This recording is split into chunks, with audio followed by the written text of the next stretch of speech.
Good morning, everybody. This is Pastor Kevin. Welcome to our 31-day path to wisdom. Today we're looking at Proverbs 30. And as we dive in, I'm going to tell you this is a chapter that feels like it was written for the modern age.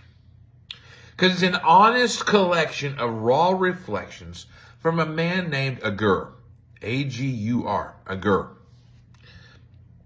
And it's someone who's not afraid to admit something that he admits in verse 2, where he says, I am too stupid to be human. In a world that's obsessed with projecting confidence and expertise, this humility of this man is pretty jarring if you think about it. Because he starts by admitting his limitations. He says in verse 3, I have not mastered wisdom, nor do I know the Holy One. Imagine saying that today. We live in an era where Google makes us pretend that we have the answers to virtually everything. And social media pressures us to curate a flawless life that may not really reflect what our life is like. But this honesty of Agur challenges us. He's saying that true wisdom does not begin with what we know, but recognizing what we don't know. Next, he talks about these revolutionary requests of God. Listen to this. In verses 8 and 9, it summarizes this. Keep falsehood and lies far from me. Give me neither poverty nor riches. So let's just unpack that a little bit. The first truth, my friends, we are bombarded with misinformation. We have AI-generated content. We have polarizing narratives that speak to whatever voice you want to listen to. And the plea of Agur here is for discernment in his prayer. He's praying for discernment. He's praying for discernment to reject the lies of fear. The ones that feel division. The ones that feel pride in our lives. The second truth here is contentment. He prays for daily bread, which means living in the middle ground between scarcity and excess.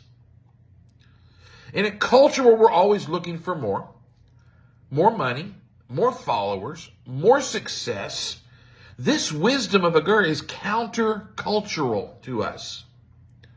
See, he understands that wealth can numb your need to God. But he also understands that poverty can tempt you to compromise what's right. So here's his solution.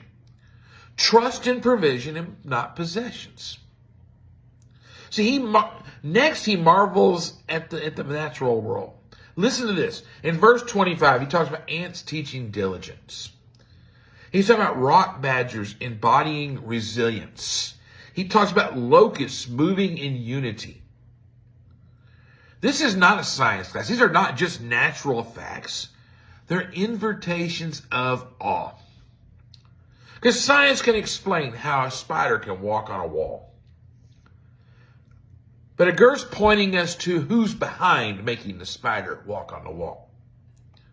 In an age of cynicism, which we're in, this reawakens a bit of wonder in us. See, creation is a reflection that mirrors God's creativity. And that's so cool. Finally, he's warning here against arrogance and stirring up strife. He does this in verses 32 and 33. You ever seen a Twitter feud? Of course we have. How about a gossip group chat?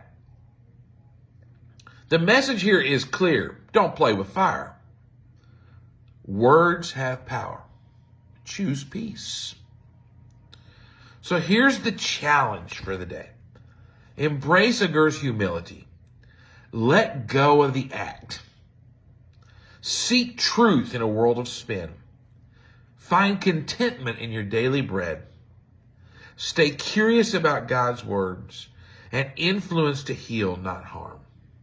Because the wisdom isn't about having all the answers, my friends. It's about walking in reverence, one humble step at a time. I want to thank you for listening. Live this life out, this verse out. Take care.